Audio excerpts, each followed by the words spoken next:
in this crucial game 3. The second kill plus, they can keep pushing. Another hook. Keria's not done. Jackie Love's out of tools. Going to the depth. No, it's clean! This man plays Pyke!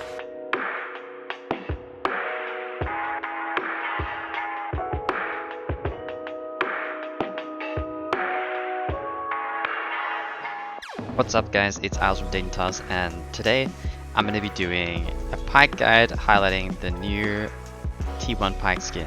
There's a few like basic Pyke combos that it's really good to know when you play Pyke. Some can help you early, some can help you later on. The EQ, hold the Q, and then flash in to get the Qs, to get the E stun, and then you can Q them backwards. One thing that's really great about this combo is that people will usually expect you to start dodging the Q when you channel the Q like this, but the Q can actually be channeled for several seconds, which really gives you enough time to make up your mind about it. And in this case, you have enough time to actually walk back around while the stun duration is still applied, and then hook a target backwards.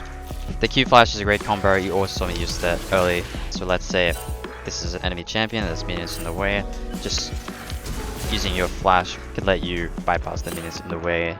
And like I said, Pyke is so strong, level 1, particularly with Halo Blades, that this damage, especially against targets that don't have barrier, this is like really significant damage, and oftentimes can lead to kills. There are a few other niche combos. One thing you can do is E, and Pyke's Q has a very small, like, when you're inside someone kind of hitbox. So one more advanced combo, you can E through someone, Q them like this, particularly when they don't have flash, to slow them down for the E to hit, and then you can drag the E through them like this. Makes it easy to hit against higher MS targets, or just kind of when you're on the cusp of reaching them like this. Something like this. You can also combine this with W to make it easier to hit the E. Like this. Obviously the E flash is a classic combination to redirect where you are sending your E. One thing I'd like to do in bot lane in particular is when I play against champions. If my E hits, I can one-shot the enemy ADC with my ADC, but when I E forward, I don't want him to flash away from my E. I'll do it in lane, I guess, to make it a little bit more easy to understand. This is something I've actually done many times before too. Let's say this guy I want to focus. If I E forward towards this guy, it makes it really hard for this guy to think he has to flash if I'm Eing and walking like this, and then I suddenly flash on this guy.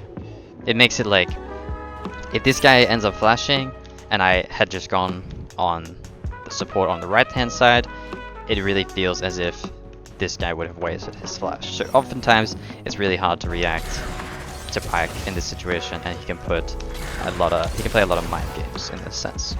The other really, I guess, standard combo would just be the E ult. You can use your ult to redirect the stun of your E. Pyke's ult is not that easy to execute oftentimes, and sometimes this can be a really great follow-up technique or a really good engage technique, particularly against champions with no flash. Let's say you're playing against a mobile ADC or mid laner, and you want to try and engage on them from long range. You can even incorporate flash like this and create a really long range stun. Just like that. You can use this W to drag even further. Obviously, one thing I didn't mention is that depending on where you are relative to when you hook a target, it's easy to Q back into your now lingering E. This is, I guess, the other very standard combo on Pyke. If you do this max range, you won't be able to E backwards. Instead, you'll have to E forwards to guarantee E. But if you are about this distance away, you'll see that E will land on top of them. That's pretty much it. There's like some like funny combos you can do with like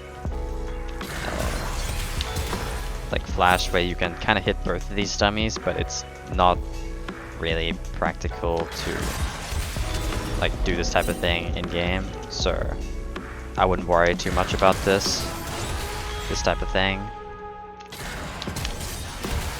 technically you can hit both these targets, but it's more of a practical and for fun thing. It's not something that I don't think I've ever seen someone do this in game. The last little niche to know is that you can hit your ultimate at any section of this X, and Pyke will always land in the center of this X, even if he connects it on the outside. So you can actually manipulate where you end up by placing your ult strategically. Let's say I want to end up behind this guy because I want to E-ult him. Instead of directing my ults where I would land in front of him, I want to try and use the tip of it here so I land behind him. You can actually manipulate where you end up, which can actually set you over a wall, which can be a great escape plan, but this stuff is pretty advanced. Let's say you play it against a dummy here, you like hook him here, you don't have E, so you ult like this to end up over the wall and create distance that way. But yeah, this is all really advanced stuff, and the bread and butter of Pyke is just using your W to avoid wards, trying to get advantages in lane, and trying to transfer that advantage to other lanes, get your laners ahead, and snowball the game. Thank you guys so much for watching. I hope you were able to learn something, and hope to see you again soon.